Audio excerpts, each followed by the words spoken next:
Well, I guess we were having a conversation about the genesis of my writing and how I first became a writer. I went to Temple University as a journalism student, and my journalism teachers, my news writing teachers in particular, were always saying that my writing was too. This one teacher said my writing was too floral, whatever that meant. She said it was too creative and to stick to the exacts and just the definites and research, etc., and not,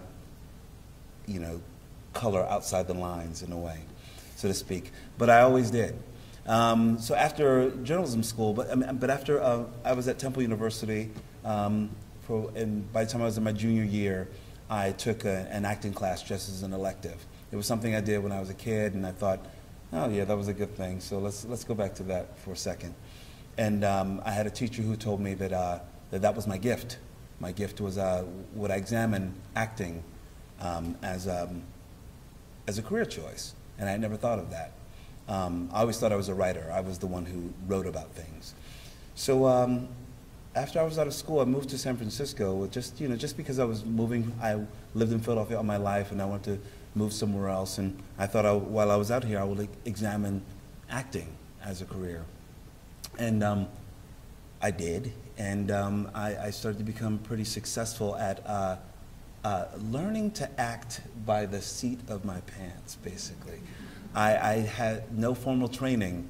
I have no formal training to be in the theater. I don't know how they let me in, but my training has come.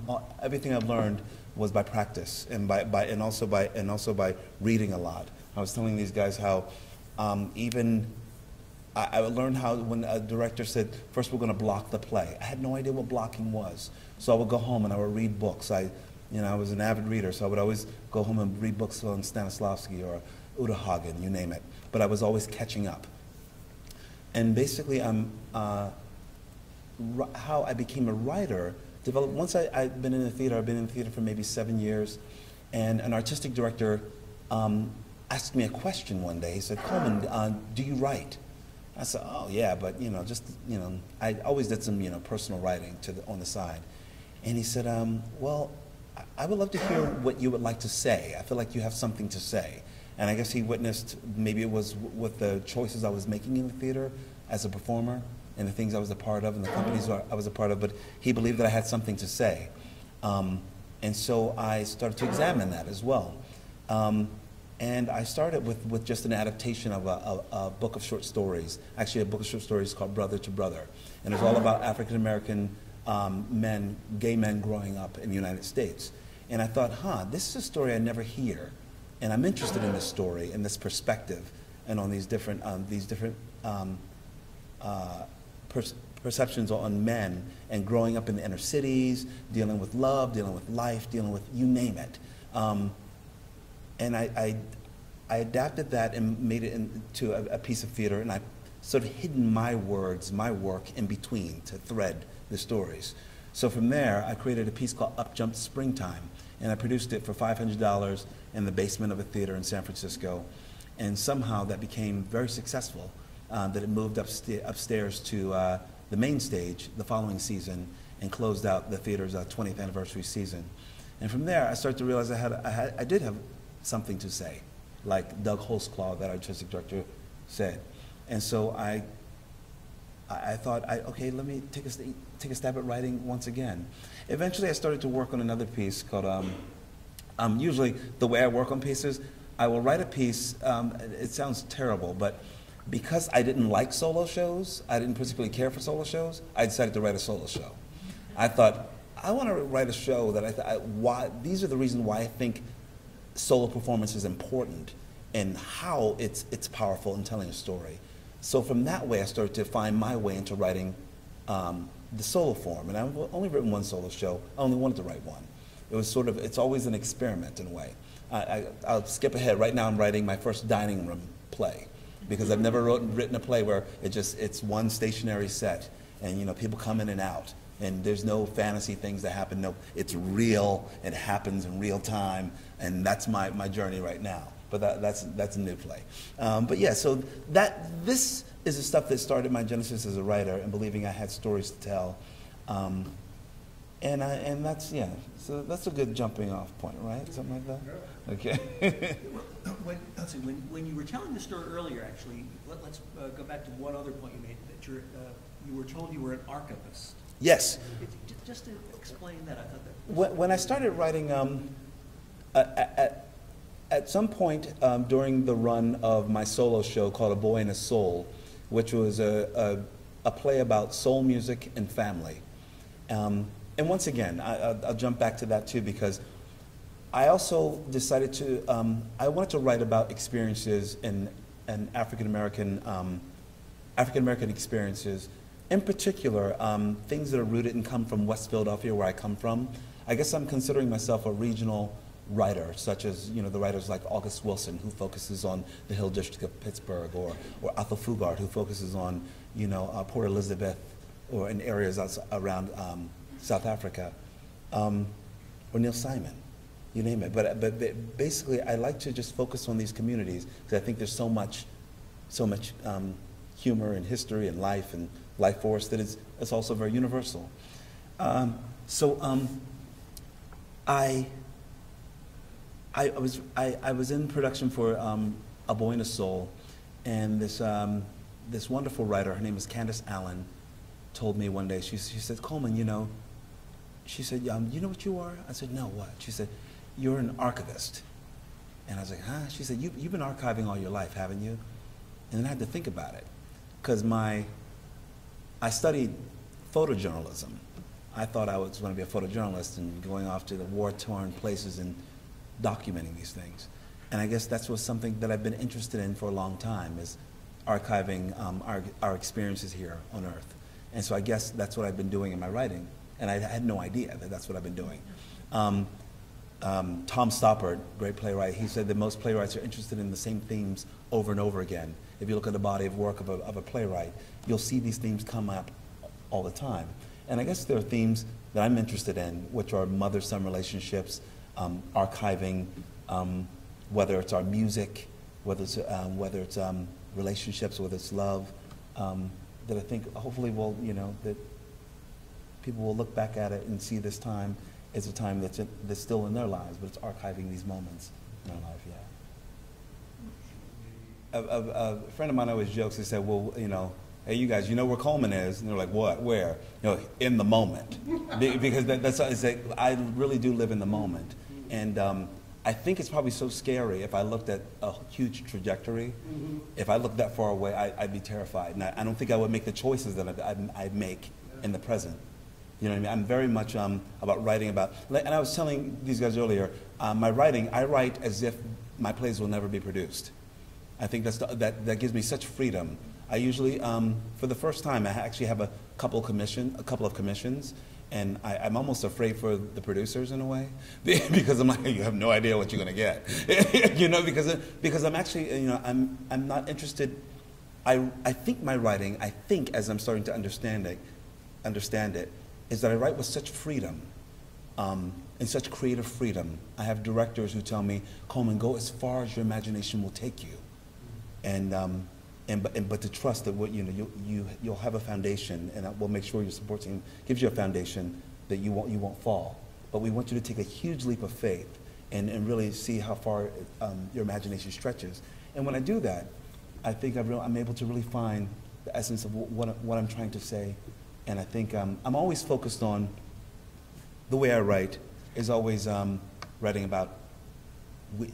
I think I try to use words like we and us more than me and I, because I do think eventually I'm trying to just take what I know and my experiences, what my imagination, and illuminate what's going on with you in your lives. You know what I mean? Hopefully, you know, that's what I'm trying to do. So I think that I'm so, getting back to being in the moment, I'm so in the moment of trying to figure out what I'm trying to figure out, that I'm not really looking ahead in any way. I've always been a person, whether earlier in my career when I was bartending as well as acting, as well as doing all the other things, I was happy and being grateful for the moment and using these opportunities. Even when I wrote A Boy and a Soul when I was bartending, and usually that started because my shift, I had the worst shifts of the week. But what am I going to do? Cry about it? No, I'm going to create. And between 1 o'clock in the morning and 4 o'clock in the morning, when I had to be there with no customers, I was churning out a new play.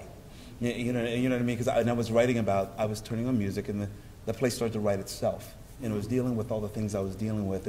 That play is really about my parents having illnesses, and soul music being the link to all of us. And my parents both their passings. It was dealing with love and a house, memories of a home, and what happens to you. And I think for me, it was my play of what you're dealing with in your 30s, possibly, of these things that you're handed. And I think I believe it was a coming of age story and really stepping into manhood. I think especially when you have to deal with things like that, of really becoming an adult. Yeah. Sometimes I wish I was just a playwright or just an actor, but I'm always doing everything all at once. And honestly, because I'm enjoying everything that I'm doing, and I feel so blessed that I have so much energy. I get up excited to get on a train to come to Albany, and excited to go back home or to fly out to San Francisco for a workshop of a new play next week, or go to Hong Kong and shoot a movie. I'm just excited about everything. And so I think that gives me, I think maybe everything that I'm giving my energy to is something I'm so proud to be a part of and to do. So I have a lot of energy for it. And I've always had a lot of energy anyway. And I just try to stay healthy, My process as a playwright, and I'm still trying to find my process, but I find that maybe it's because I'm an actor that I like to write the first maybe 30 pages first, and then I invite some actors to just read it from me, just to read it, hear it in the room, and ask questions. And hopefully if I have some really brilliant actors, and I would ask them questions like, is there something that you need? Is there questions that you have about the character right now? What will happen if you didn't get your dream? Is that set up well enough for you? Just on the setups, and we would just discuss these things. And then I would start writing some more.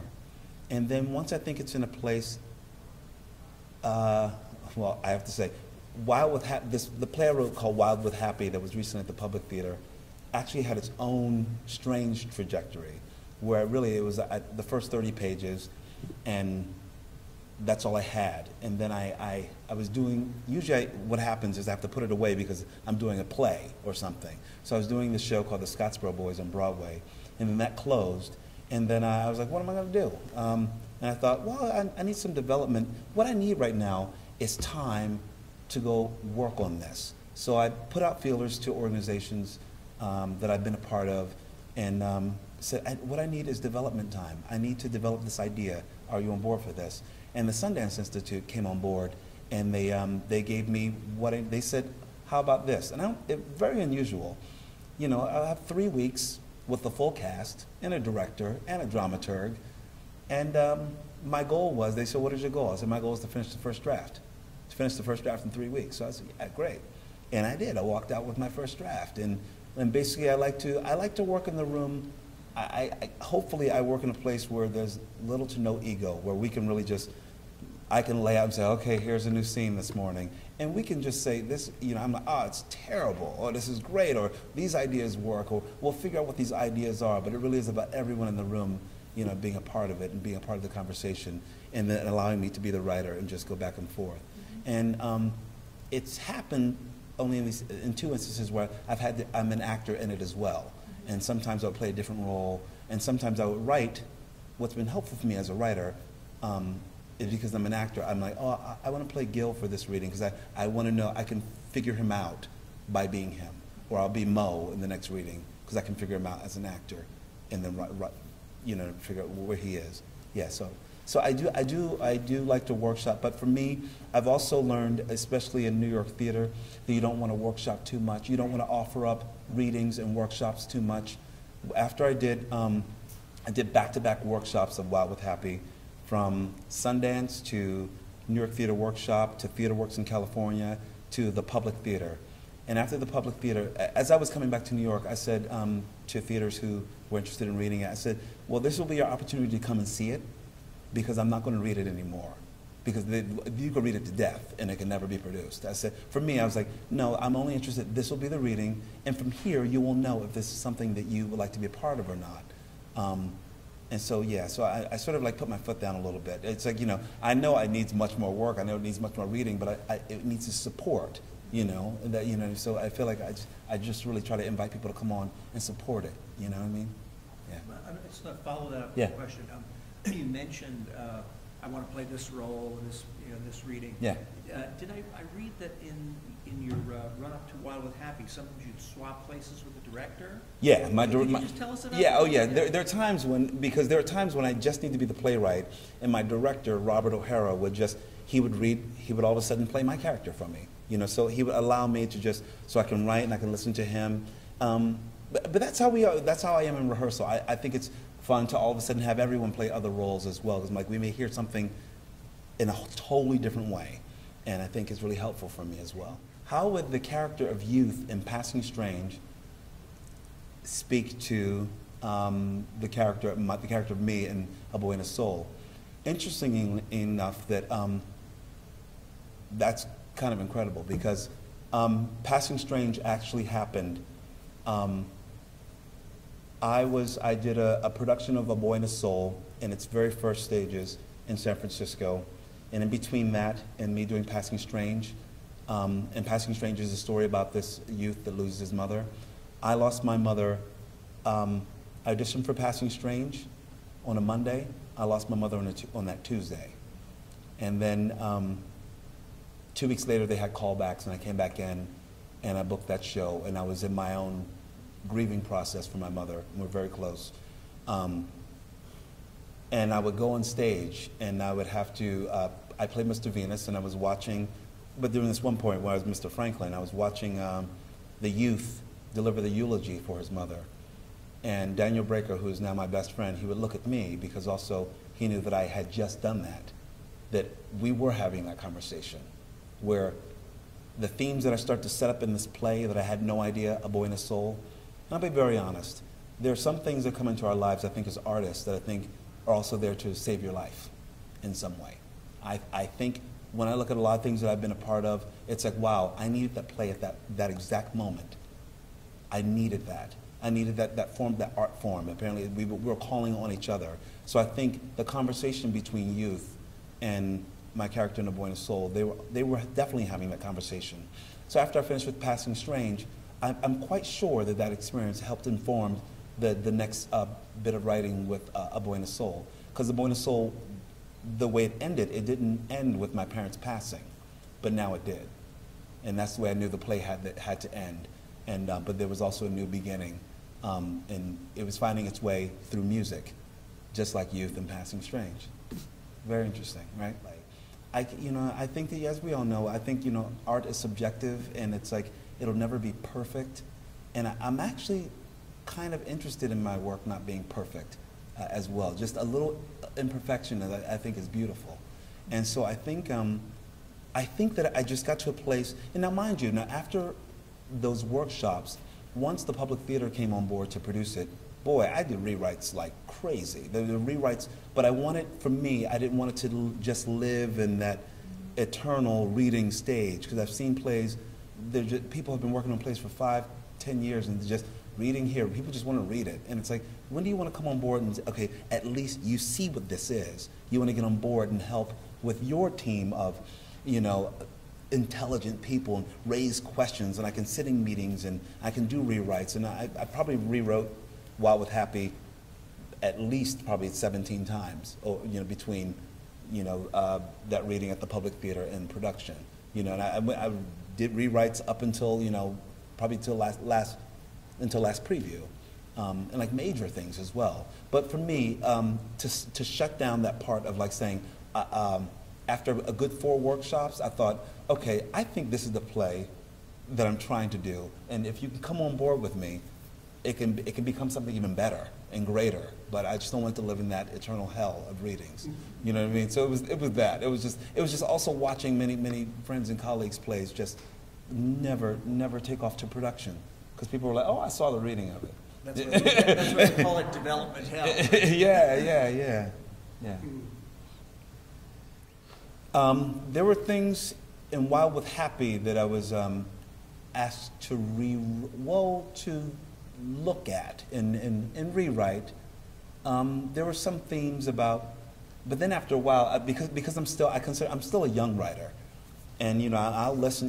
These people, you got leagues more experience than I do, so I will listen and take it in. But then after a while, I had to put the brakes on and just say, okay, well, let me get back to exactly what am I trying to say. For a while, they were trying to make the two characters in this play to really make it a love story, and I was like, "What? It's not really a love story." But they really, Oscar Eustis, who's the artistic director, he wanted it to be a love story, and I kept thinking, but this is really about this guy in his grief of his mother, and it's absurdist and it's a comedy, but it's more about that. The love story is sort of it's a subplot. I mean, it really is like, it's a thing that happens, and then there's a possibility of it at the very end. For me, that's the sunrise. That's the dawning of a new day. But I'm like, I just want to thread that in just a little bit. That was my instinct on it. And the more I kept like sort of shoving it in there, the more it felt wrong, and it felt like that's not what I'm trying to do. And then it's funny, because we were just actually, part of our conversation was saying, as I've been starting to figure out the kind of writer that I am, and the way the stories that I'm interested in telling, I have a lot of characters in plays that I think maybe don't usually show up in plays, and they're not talking about the same things that African Americans are usually talking about in plays.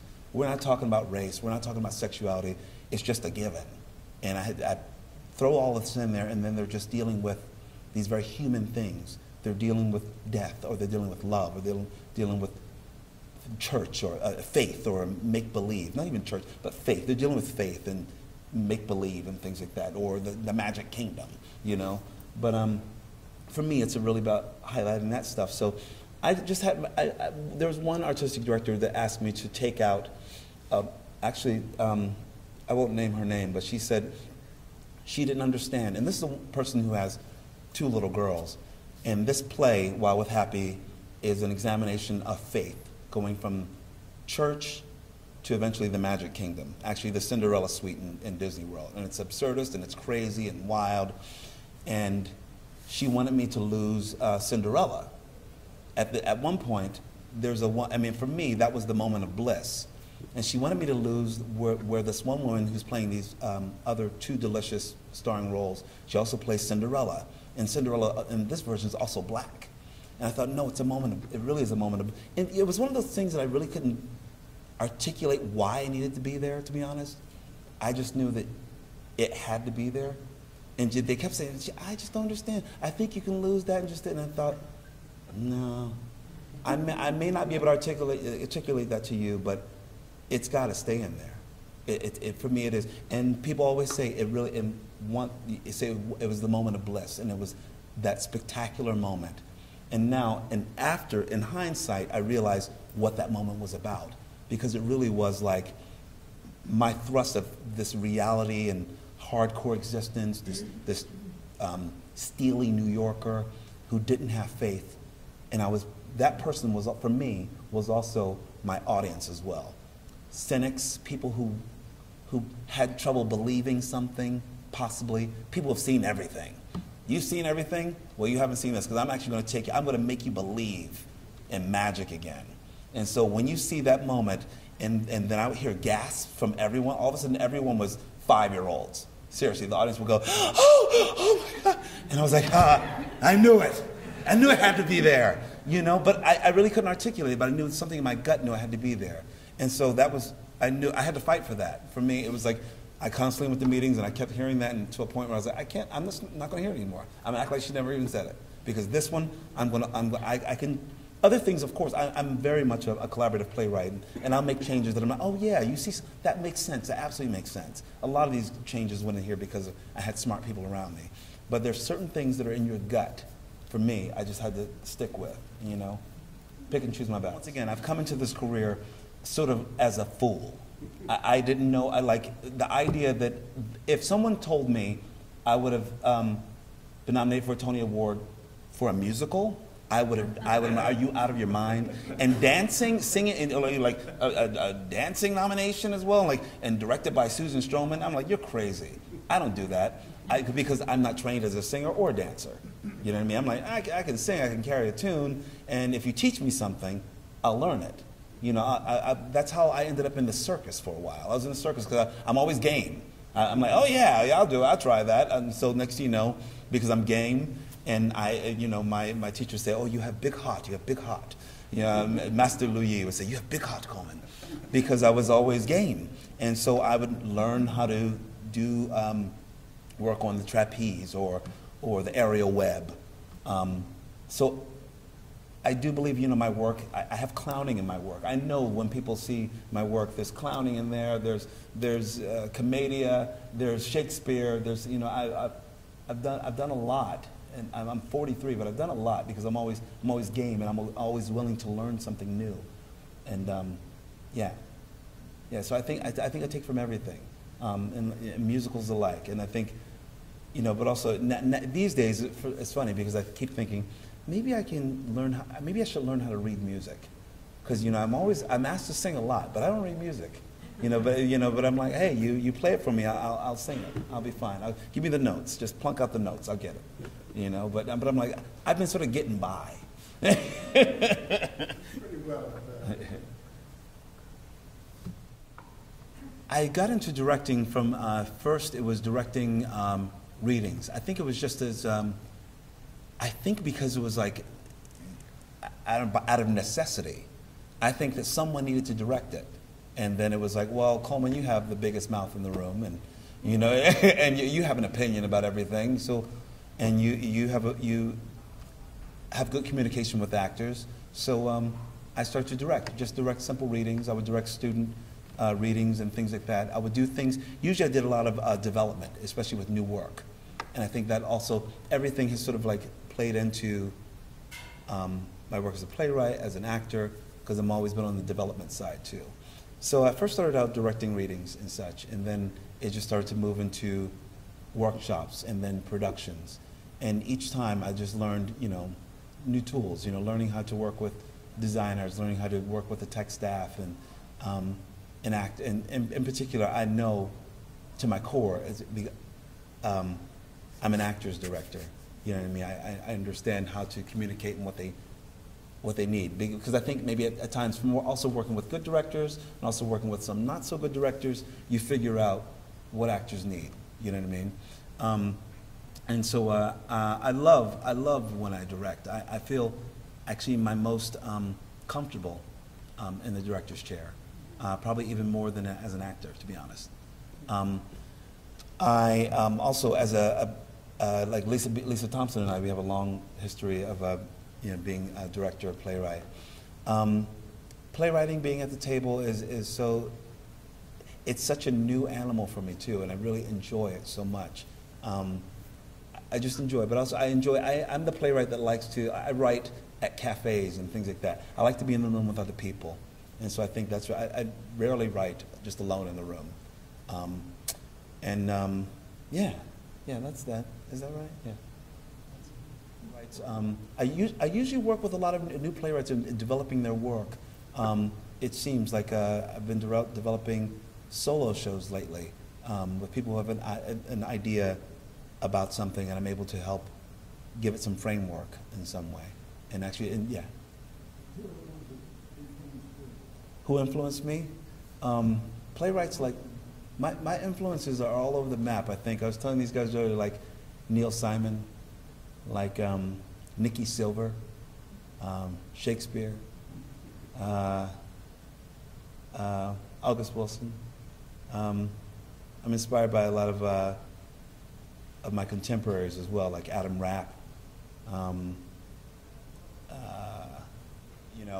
My agent one day said to me, "Oh, they have an audition for the show for the Logo Network, and like MTV's a producer, Rosie O'Donnell's a producer of the Big Gay Sketch Show and sketch comedy. Do you do sketch comedy?" I'm like, "No, I don't, but I understand characters, and I can figure out some characters and stuff. And so I went in there and I actually did some work for my solo show to show different characters. And then they wanted me to do some celebrity impersonations.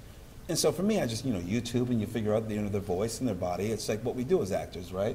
You're like, oh yeah, I guess I can do Morgan Freeman. I guess I can play Oprah.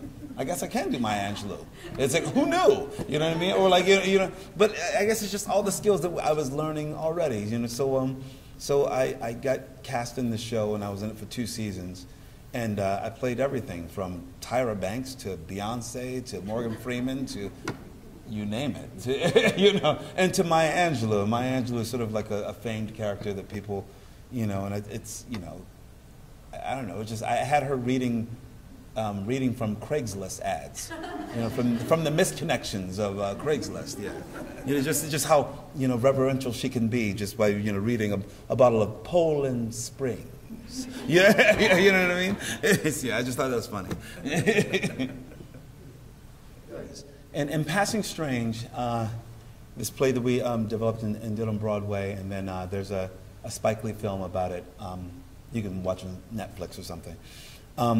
I played a closeted choir director in South Central LA, a German performance artist, and a Dutch nudist. And honestly, when the breakdown for that audition came out, and my agent said, they want you to audition for this, I was like, me? Like, because it's so surprising for an African American to all of a sudden be able to use German dialects and Dutch dialects as well. And it seemed to be a perfect fit for each of the company members as well. Because I guess we all consider ourselves sort of a phrase that Issa Davis uses, alternate Negroes. Living on the our interests have always been I guess more alternative in that way. So the company itself, the music itself, and the rock music, etc. I think we all came at it with so much. We were like, finally, we're able to tell this story, and it's a very different story once again. And once again, just like I guess the stories that I've been trying to tell, which are very different stories about African American experiences that are not, it's not the story that we have been conditioned to think that that's all that exists in the inner city. I think in particular, because I think Passing Strange, youth was from South Central LA, but it's not the South Central that people always think about. It's like, no, he lived in a middle class house, his mother was loving and kind, you know what I mean? There was no mention of drugs except for, the LSD trip they took. But it's very, very unique in that way. And I think that I guess maybe I am adding my voice to the chorus of voices that like to tell other experiences that happen in the inner city.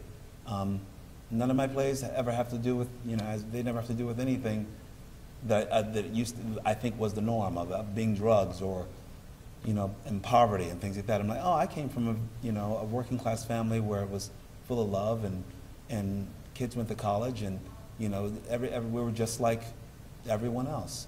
Yeah, we sat down at 6 o'clock and had dinner all together, and I want to tell those stories as well.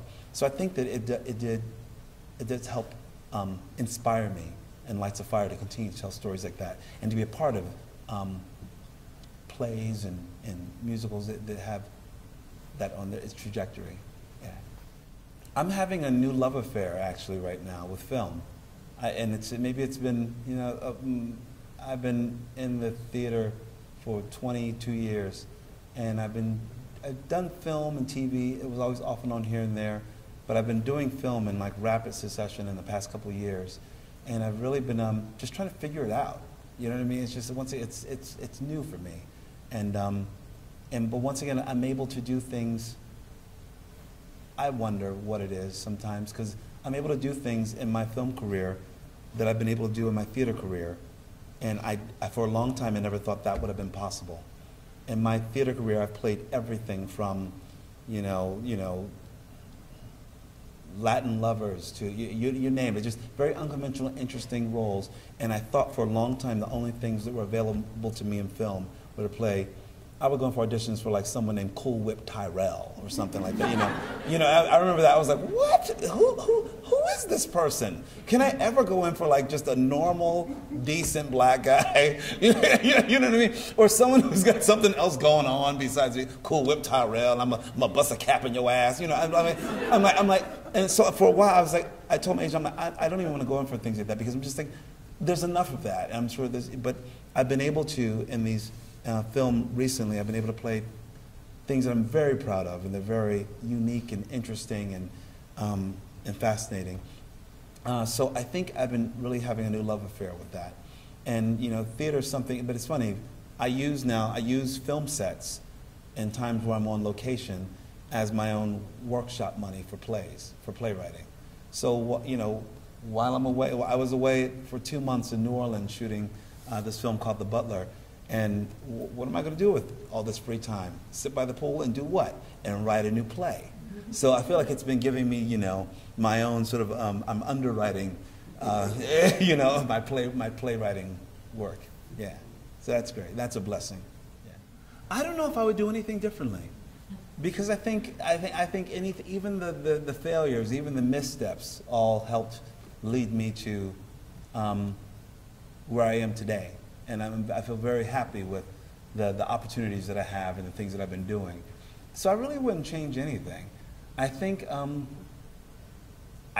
course, the things that I think I wish I knew were to continue to be patient, and that it really is about tenacity, and and I feel like a lot of times, I'm like, standing here as an artist and a performer, it's like, as we know, other artists and performers here, some people, they sort of just fall away. They can't hang too long. They're like, I don't know if I can stick this out. I need a car and insurance and things like that. And you're like, I feel like someday I'll have that. And so you just keep going. You keep striving. And you keep doing the work that fulfills you. And eventually you're taken care of as well. Eventually you will have insurance, and you will have, things that normal people have. It just takes a little while longer, and I think, so I think for me it would just be I would tell myself to be a bit more patient, and yeah. And I think maybe there's threads of that in a Boy and a Soul, because for me I was really using that music to do all of those things. To take you to this place where it was giving you a sense of some healing in some way, or it was helping you figure out something, a moment in your life, or there was a reminder for you to, or you can't hide from yourself from Teddy Pendergrass. It was or it was or it's Daydreaming by Aretha Franklin, which would transform my mother from this inner city, down on her luck woman for her to be a dreamer once again. Just with the sound of Aretha Franklin and the strings and the orchestration of the music. So I think I totally agree. I mean, I think that's so fascinating.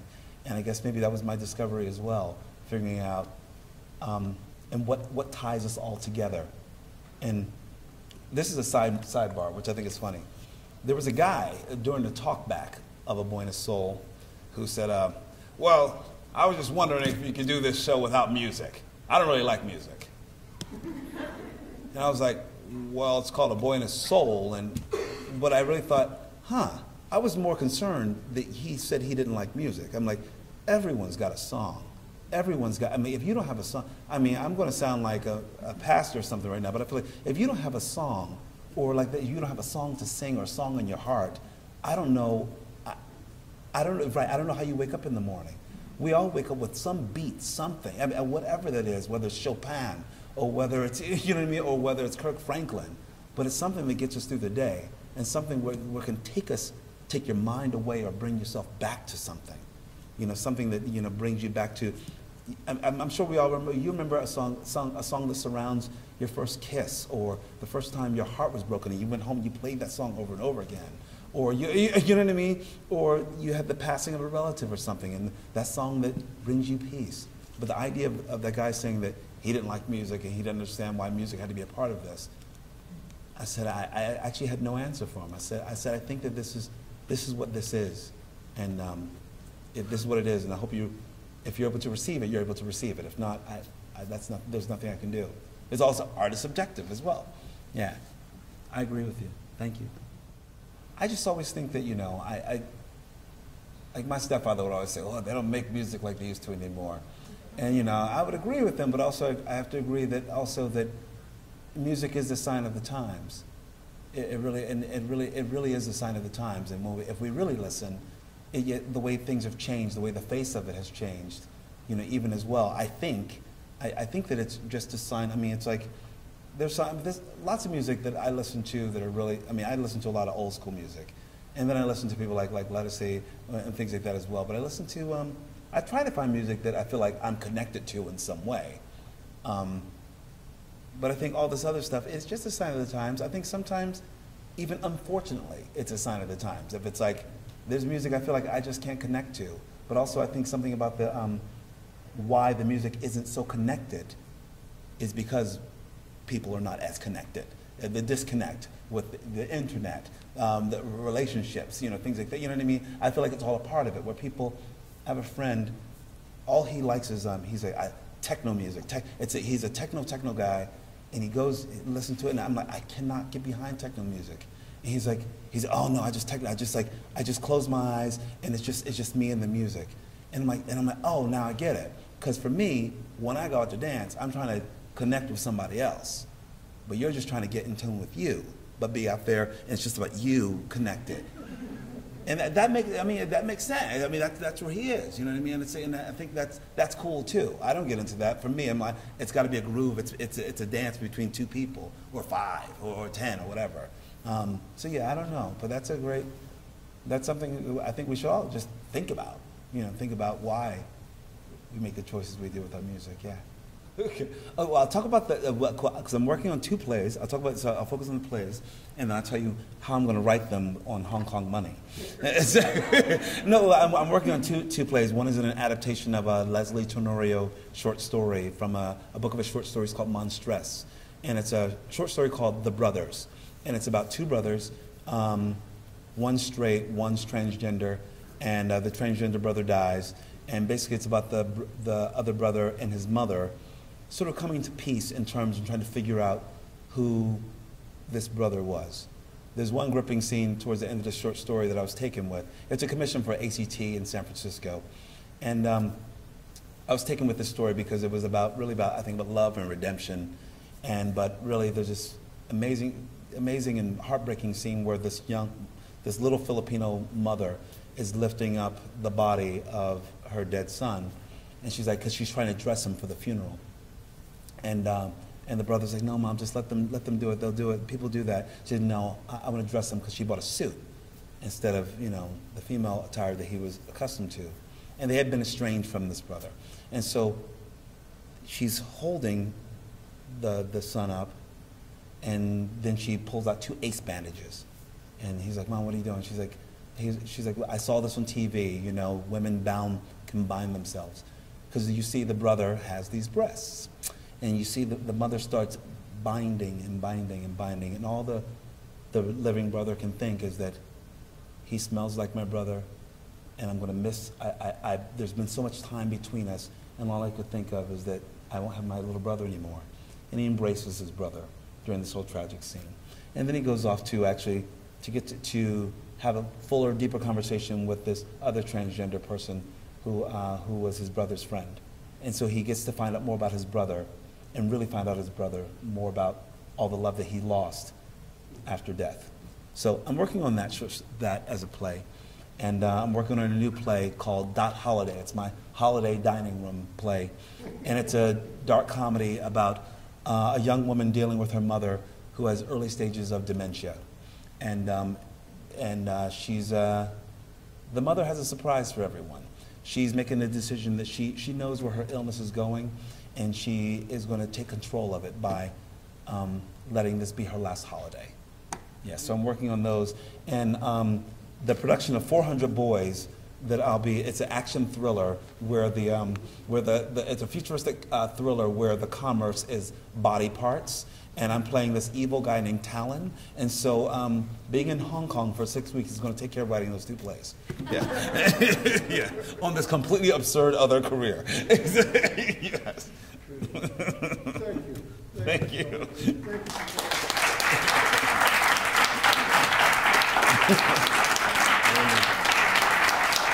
Thank you. Thank you so much, you guys.